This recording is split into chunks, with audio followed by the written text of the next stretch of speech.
maybe this is spicy. I just get so frustrated when people are so angry about the mud. Like, A, learn how to ride in the mud, and B, remember that you signed up to do this. A humongous speaker out the back playing Argentinian party music. Oh my And then they God. had probably like 30 other writers who welcomed them into Kansas City. By the time we got to Chicago and watching the films, I was just like, I can recite every line of this film beat by beat. Welcome to All Bodies on Bikes, the podcast, where all bodies are good bodies, all bikes are good bikes, and all rides are celebrated. All Bodies on Bikes is a movement to create and foster a radically inclusive bike community. So join your hosts, I'm Ellen, And I'm Marley, as we explore the complexities of the biking world. Help us break down barriers and create the world that we want to see. Come along for the ride. Hello. Hi, how's it going? Good. How are you? I am good. I'm happy to be home. I believe it. You've been gone for a long time. What are we talking about today? I have no idea. What do you want to talk about? Is my audio okay, by the way? Yeah, it sounds good. I couldn't find my microphone. I took it to the Kansas City podcast recording, and then I had to pack immediately, and I used the same bag, and I've set it somewhere in my house, somewhere very safe. That feels like the story of my life. I always put things somewhere safe, thinking, oh my God, this is so brilliant, and then I never find it again. And then I find I'm like, oh yeah, that was a really smart place to put it, but I didn't remember it. Yes, and I also was trying to make sure I hid it from my kid because he likes to steal the microphone and then just walk off with it, which I don't mind him having a future in podcasting as long as it's liberal. But Oh my God. like, otherwise, I would really like you to return my stuff. And almost 6-year-olds are not good at that. That's hilarious. Oh my God. What do you think if Remy had a podcast, what would Remy talk about? Oh my gosh. Right now, he would talk about bugs. He would talk about how I am not the boss of the house and probably macaroni and cheese. Okay. I'd listen to that. Okay. I'll let him know. Yeah. What else do you want to talk about for All Bodies on Bikes? And then I have a story I can tell if we just want to do like a shoot the shit podcast. Yeah, I think we should just do a shoot the shit podcast. Oh. I'm like feeling salty about things lately. Mainly just coming off of Unbound and like all the bullshit around the pros. I really want to have like a spicy episode, but it probably doesn't fit well. I don't know what happened. It did not cross my radar. I mean, nothing happened. It was just people like bitching about the mud at Unbound. And like it happens Did I not every time know? there's mud. And it's like you're signing up for a gravel race in the middle of Kansas. Like we're Right. riding on farm roads that are made out of dirt. Like, yes, when it You wanna- rains, it is going to turn to mud. And like people in the Facebook group are just like, the organizers should have rerouted it because they know that these roads turn to mud. And it's like, I kind of see both sides, you know, if you're paying out all this money, because these races are expensive. Like most participants are paying like $300 just to enter and then lodging and transportation and all that. But it's like, I don't know. They want the organizers to change the route because people are destroying their bicycles. And it's like, that's what you're signing up for. I mean, you're not signing up to destroy your bicycle, but like, A if you're known quantity at the beginning. yeah, it's a known quantity, it's a known risk. Like if you I just get so frustrated when people are like so angry about the mud and it's just like get over yourself. Like A, learn how to ride in the mud. And B, remember that you signed up to do this. I think have you been following Lael Wilcox's journey?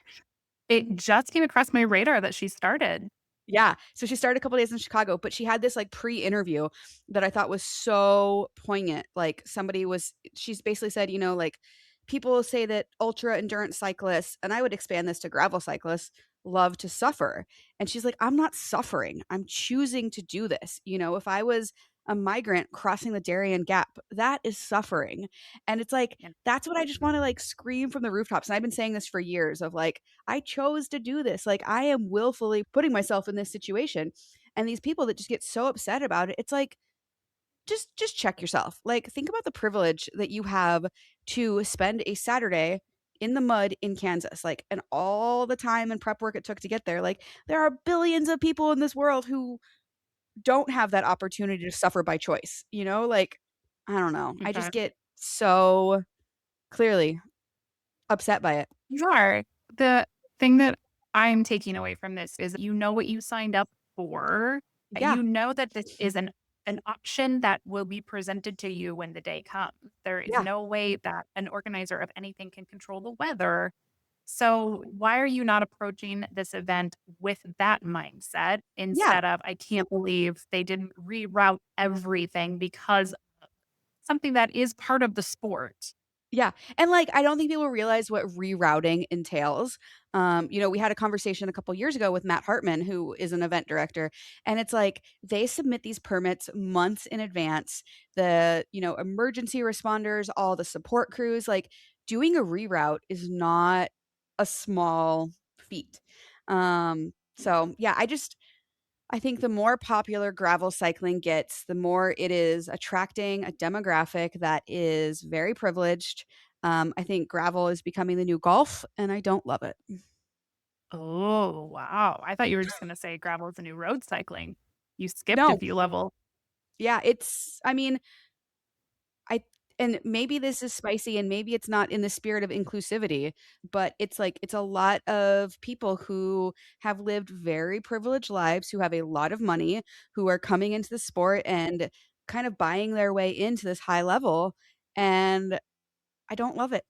There's just a lot of Yeah. people complaining and a lot of people, um, yeah, I hate saying, like, the spirit of gravel, but it's changing for sure. Yeah. I think the parallels that you're drawing between those things is that golf is not actually a very accessible sport to get into. There's so Yeah. much upfront costs and there is so much culture that you do or don't understand. And if you don't follow, then you are labeled as an outsider. And so Yeah, that you could have to look a really certain way, quickly, you have to act a certain way, you have to yeah, that's what gravel is becoming, and it didn't used to be that way. It was kind of like a renegade, like, "Oh, we're just gonna go ride on these dirt roads because we don't wanna be on the road, like the paved roads," and now yes, there's still, like, a renegade side to gravel cycling, but there's it's growing, and with that comes more yeah, people. managing expectations, setting the tone. And maybe that is where now that it is more popular, that needs to be more at the forefront. Yeah, or just like, I just need to be more selective about where I spend my time. Like, there's nobody policing these gravel roads. Like, I can just go ride. You can just go ride. Anybody can just go ride. And I think that's what I want to get back to. These organized events are really fun, but they're a lot of money. It's like a big, huge dog and pony show with sponsors and photo shoots and wearing the right stuff and blah, blah, blah, blah, blah. I just want to ride my bike. Hey, Ellen, quick pause on the thing we're actually talking about to talk about something that's really, really important. Did you know that All Bodies on Bikes podcast is actually part of the All Bodies on Bikes nonprofit? Are you saying that everything we do is about making the cycling world more inclusive and more welcoming for everybody? That's exactly what I'm saying. And one of the best ways to support that work is by becoming a member. We have individual memberships, we've got bike shop memberships, we've got industry memberships, we've got it all. Any membership helps fund inclusive events, education, and advocacy, and it keeps this podcast going. Plus, members get some pretty great perks like exclusive swag, industry discounts, and more. So if this community means something to you, which we really hope it does, we would love to have you join us as members. You can learn more, and you can join us at allbodiesonbikes.com. And now, back to the episode. What were we even saying? I think that's fair. There is someone on Threads who's I'll have to go look up the name of the ride, but he's basically going around saying like, "Hey, are you annoyed by paying for all these big ones? This one's little and the entry fee is never gonna be more than this." So, I think that's my friend Marty who does the Haywood ride in Minnesota. that's it. Yeah, that's Yeah. Yeah. So I actually met Marty and his crew a couple years ago at Mid South, and they were riding single speeds, and they were like, "We're gonna party pace. You should party pace with us, Marley." And I was like, "Okay, great." These guys were so fast even on their single speed bikes, but it was funny because they, like, had a charcuterie plate and beers, and they were just, like, literally out to party pace, but because they were so much faster than me, we, like, kept leapfrogging because they would stop and have a picnic, and I'd still be chugging along, and that's I love awesome. those guys, and I really wanna go to the Haywood ride, I just haven't made it out yet. Okay. But Well, yeah, that's you're another exactly right. yeah. There are a lot of small grassroots events that are super fun, and I don't know why I'm feeling so salty right now. I'm just I think it makes sense that you do feel salty, and I will put a label on it and say that it doesn't feel inclusive, and that is the really important to you. Yeah. And I think what you've kind of put your finger on with wanting to do the Haywood, wanting to do these smaller rides is that is what feels accessible to a lot of not mammal, like not middle-aged men and riders. That is Yeah. what will help you feel like that you belong, that you have a place here, that you can have a good time, that you're not there to hear about a bunch of privileged people complain about how they signed up and now it's muddy. Yeah. So I think that's probably I am putting words in your mouth, but I think that's what I'm hearing. I'd say that's accurate. I think I'm gonna say something that I might regret saying, but I think there's also a little bit of jealousy, around the media circus with the pros. Mm. You know, the if you look at the start line of the pro race, there are, I don't know, 50 to 100 camera people out there. You know, it's like each athlete or each sponsor has their media crew out there, which is cool, like for those athletes. But for the rest of us in the back of the pack or even the mid pack, there's so many stories there that are so much more interesting than the pros. I mean, I love Yeah. my friend Izzy. I don't know if you saw. I'm totally Izzy King, Isabel King. She rode the 200 this year after giving birth about 9 months ago, and she Oh my one of the gosh. big stories that's come out is she ended up pumping at the very end. And like that's a amazing Good story to tell. story. I love that. Like highlight that. And yes, she's a pro, but it's like there's stories like that all through the back of the pack. You know, I met a person who had a double mastectomy in October and she was doing the 100. And it's like I want to hear those stories. You know, I did the 25 and I invited the community to ride with me. This is at Unbound. And I rode with a 10-year-old girl all day. And it was Yeah. awesome. But I'm just like I'm jealous because it's like I want those stories to be told. Like I don't 200 miles, yes, you're suffering. Yes, it's a long way. Yes, it's a big athletic feat, but also there's more to the story. Yeah. I think it's valid. Let's start telling them. Go contact all these people. If you're a normal person and you rode Unbound and you want to share why, hit us You up. should reach out to us. We'll tell your story. Oh my god, should we bring Mercy on the podcast? Oh, yeah. I mean, do we have to get like a minor's consent or something? But I yeah. mean, her mom, I like so Come on. her dad rode alongside us and she kept telling her dad like go away, I want to ride with Marley, like I want to do my own thing. And I asked her dad like through like a couple times throughout the day like hey, is it cool if I post pictures of our adventure? Yeah. And he was like oh yeah, absolutely.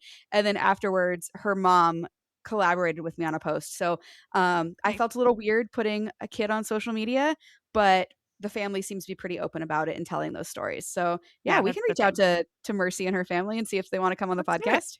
Well, Yeah. I do think there are a lot of questions there. Like, what is it about Mercy that she loves writing? What is it about this race that she wanted to do? Is this something that they do together? Who's driving it this year? Did she tag along with dad or is she excited and dad tagged along with her? Like, I've got questions. Let's do it. Yeah. Yeah. Okay. Get Yeah, I'll mom and reach dad out. on record.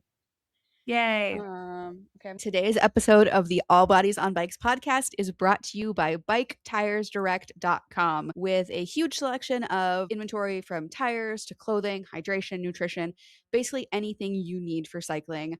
Biketiresdirect.com is your go-to. Use the code ALLBODS, that's ALLBODS, all capital letters, for a 10% discount. And 6% of that comes back to All Bodies on Bikes. So you're getting a discount and the organization is getting supported. Thank you so much to Bike Tires Direct for your support. I'm gonna write I that have a down. fun story that was happening last week. Okay, tell me. Three guys from Argentina rode up South America, through Central America, through Mexico, through Texas and Oklahoma to get to Kansas City for the World Cup. That is It's wild. isn't How that long did it wild? take them? 9.5 months, and they rode through like 17 countries and 10,000 miles to get to Kansas City because they wanted to support Argentina. And like I saw an article, the only rule that they had is that the one guy who was married, his wife is like, you have 1 year and then you need to come home. That was the only rule. So they're just these three guys like having a great time. I love that so much. Do you know, like, were they able to connect with, like, because I know, like, all the teams are getting into town. Were they able to connect with the Argentine soccer team? Like, do they have tickets to the games? Like, They has anything did. come of It was this? this is like they are now Kansas City's darlings for sure, and a little bit of like the World Cup and South American darlings because they did show up. I was able to get in contact with them as they like arrived into Kansas City and helped them plan this iconic route that like let them have we had a caravan of like a big pickup truck with a humongous speaker out the back playing Argentinian like party music. Oh my And then we god. had probably like 30 other writers who welcomed them into Kansas City. We met up at our art museum and then we rode down to the riverfront where the Argentinian team is staying. And like Telemundo was there, local news was there. So they got this huge Midwest reception to just be celebrated for what they did for cycling and for the sport and like this huge feat that finally came to an end. So I was so excited. That is incredible. Oh my god. Yeah. So I'm just like texting back and forth with them now like a chill human. But So where I are they wanted to bring it staying? up. Like, And they're what staying locally. Yeah, they're staying here for another week, I think, and okay. then they'll follow Argentina around to watch their games. Actually, they did not have tickets to the Argentinian opening game, which is here in Kansas City, but then Kansas City has caught wind of their story and has stepped up. So, like, someone got them tickets. They've been able to tour Sporting KC's stadium. They're still doing interviews. So, I'm literally like the day before they arrive into Kansas City, they posted on a Facebook group. It's like, hey, we would love to celebrate with local writers. We're going to come up this highway. But they think that it's just a route because they are from Argentina. They do not understand the Kansas City metro system of highways. And thank God someone in the comments was like, do not go up that. That's actually an interstate. Don't do that. Oh my And they god. said, okay, what do we do instead? And nobody got back to them. And so I was like, you know what? This is a mashup of all of my interests. I speak Spanish. I love riding a bike. I was sitting next to two of my colleagues at Bike Walk, one who understood how to plan a route from South KC and the other who spoke even better Spanish than me. So thank God. Like, and then like just sent them a WhatsApp message. It's like, here's a route that you could use. And then they were starting to like rely on us to get into town and to understand and to spread the word. And it's like, oh my God. Just like I basically saved the day. I mean, I'm tooting my own horn here. As you should, that's incredible. You became It like was their so little cool. PR route saving magician. They call me la madrina, the godmother of the, like, the final stretch. Oh my god. That ah, bikes and soccer. I feel like lots of things bring community together in special ways, but I think it's really cool to have, like, bikes and the World Cup coming together. Agreed. And this is where I have many, many issues with the World Cup this year, but this is what I do love about these world events is when someone shows up from another country to watch the sport that they love and the community surrounds them and we can all come together and understand what we have in common. Yeah, So, it felt very poignant and very much like this is the world I want to build. I am able to like these three things intersect. These are my skills. Let's go. We that got is this. incredible. Is Kansas City just going absolutely wild for the World Cup? We have a lot going on because we're hosting 6 games. So there's a fan fest. They just created new bike lanes out to the stadiums and uh good luck riding on them. I hope that that is successful for you. I think they also are going to add some bike parking somewhere. So if you are in KC and you want to ride to the stadiums, check out KC Mo's social media because I'm hopeful that they're going to post that plan soon, but I don't know what it is. Um, there's going to be some learning, some lessons learned, I think, when we come out of this. But Yeah, for the most part, it is exciting to see it. And this again, it's like this is a citywide thing. So there is a fan fest set up at Liberty Memorial, which is like another one of our iconic, just like giant big lawn, big monument right next to our Union Station. So that's all set up. And there's just a lot of events that other organizations are putting on, lots of good media.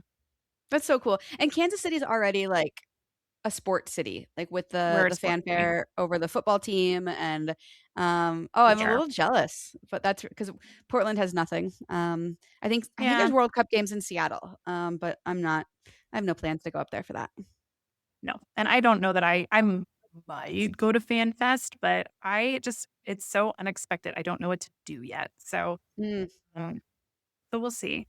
It's gonna yeah. be like I said, I think there's gonna be a lot of learning. There's like the rumors on the internet are such that like Europeans are coming over to think, "Well, yeah, you can walk everywhere. You can take public transit everywhere. And that is not true in most of those cities. It's not set up for this level of interest and this level of tourism. So we'll see. I'm ready to be happily surprised. And then get through it and advocate for even better biking infrastructure.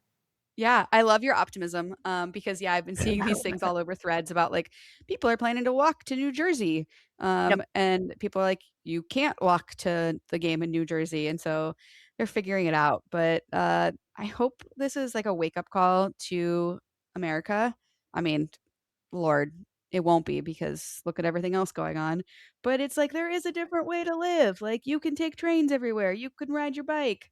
The rest of the Yeah. world does this on a regular basis, and they're not all gonna rent cars. Yeah. So, Yeah. So we'll see. I'm we'll excited. see. They'll kick off Yeah. very soon. No. See it. Uh, That was just what was new in my world last week with biking. uh, that's a lot more positive than my salty take on gravel events. That's okay. I liked your salty take. I think it needs to be said. Tell me Thanks. more about how was the overall podcast Overall tour? podcast film, book Rosie, tour was it podcast was film tour? I'm talking over you. yeah. Let's just talk at the same time and see how it goes. It was incredible.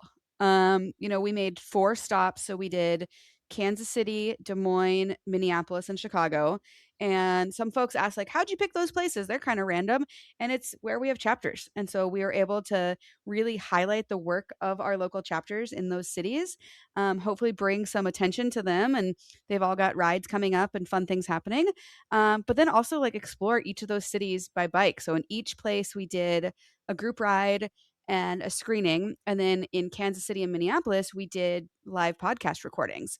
And it was so cool. Chicago is fresh on my mind because we just got back from there, but we did it in Evanston at a bike shop. Um, and we had like 20 people come and it was incredible. We had a bike ride afterwards and it was a couple people's first group ride ever, which makes me Nice. so happy that people trust us enough to go on their first group ride because group rides are scary and intimidating. Mhm. Minneapolis, we had like over 100 people show up. It was amazing. Kansas City, it was delightful and beautiful, and then Des Moines was a little bit smaller. We did it at this sports bar called Heroics, which is like a women's specific sports bar. They only show women's sports.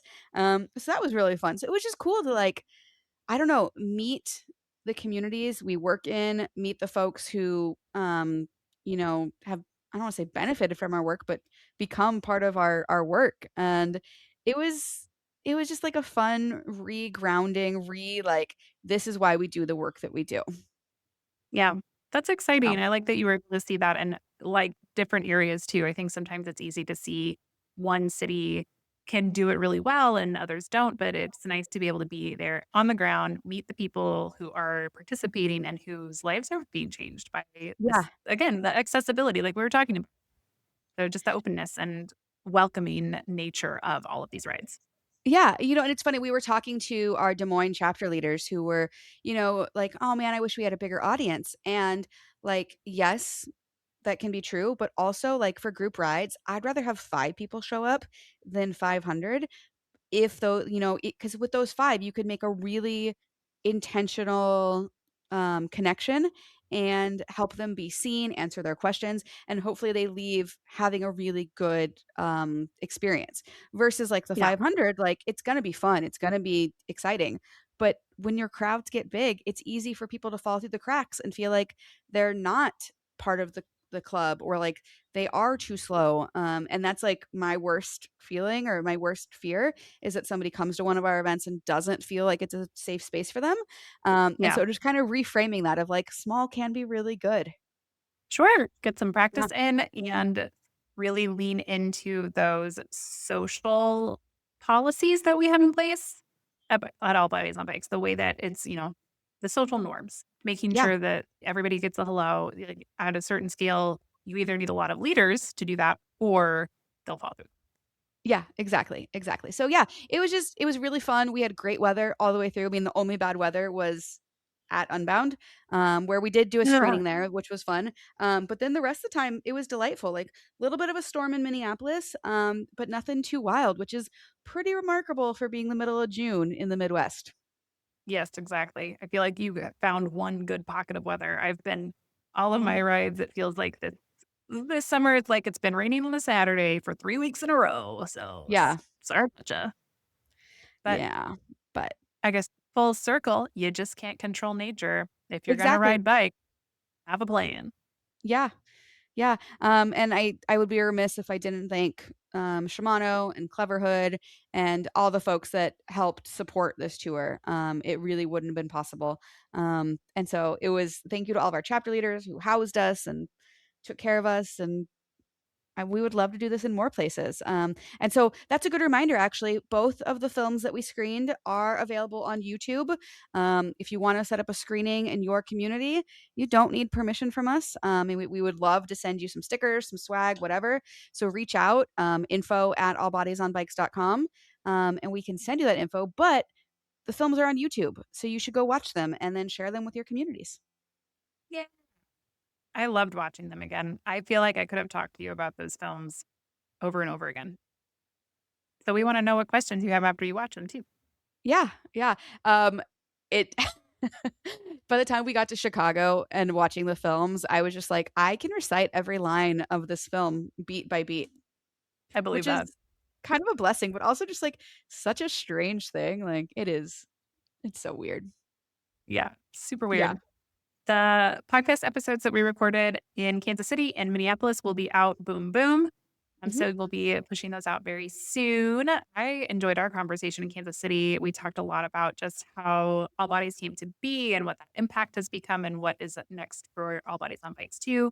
What did you talk about in Minneapolis? I was not there. Y Yeah, so Minneapolis, we kinda dove into city specific politics and cycling and community, and so I had 3 guests. I had Reina Lopez, who is the, president of the Bicycle Alliance in Minneapolis.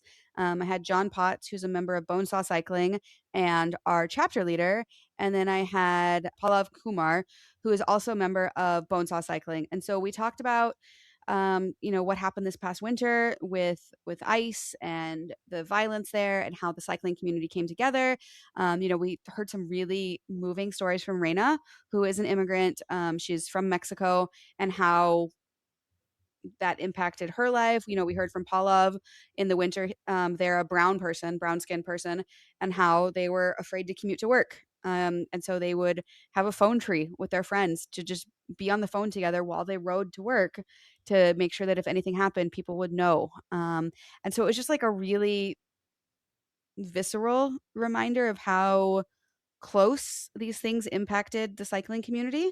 But we also talked about hope and joy and all the good things that are happening in the Minneapolis cycling community. So I'm excited for you all to hear that episode.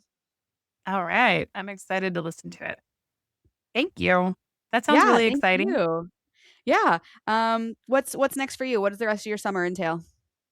So, good question. We've got Bike Walk KC events coming up. So we have it's called Grounds to Grounds. So we ride from a coffee shop to a playground for a whole mile, but that gives kids an opportunity to ride on the streets and actually practice what they've been learning if Bike Walk has come to their school or if they've been out riding on trails, but they're kind of ready to start doing something more.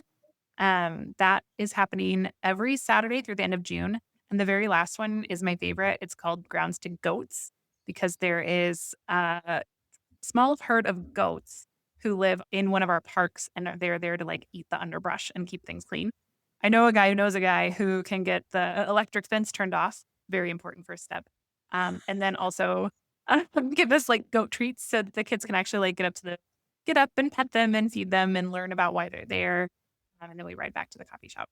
So Oh my that's gosh. every weekend in June, Oh my god, that which sounds so is a fun. really fun event this year.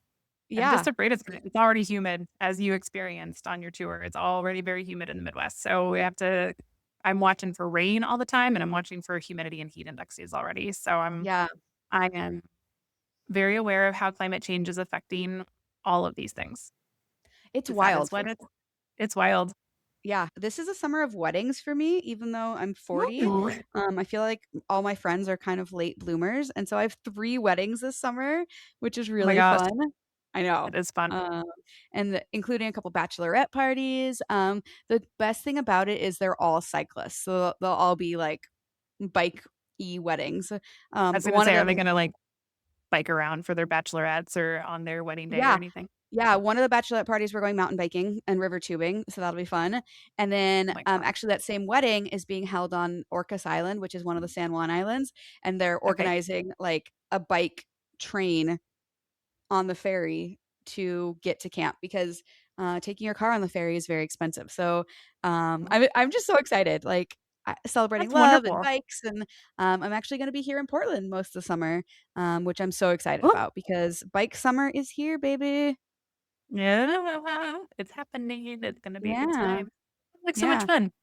Are we taking a little break after we put these episodes out, or do you think we're gonna I keep think we going? should. Yeah, I think we should take a break Yeah. till the fall. What do you think? Yeah, I think so too. Okay, I mean, we cool. might come back and pop in here and there, little ad hoc, little "What is Marley fired up about" episodes. So, But otherwise, we will be here, and you should tell us what we should talk about in the fall. yeah, It'll shout sneak us up on out. us. Leave us a comment, share us, give us 5 stars, like, subscribe, all the things you're supposed to do. And That's it. we'll see you soon. Bye. Be good.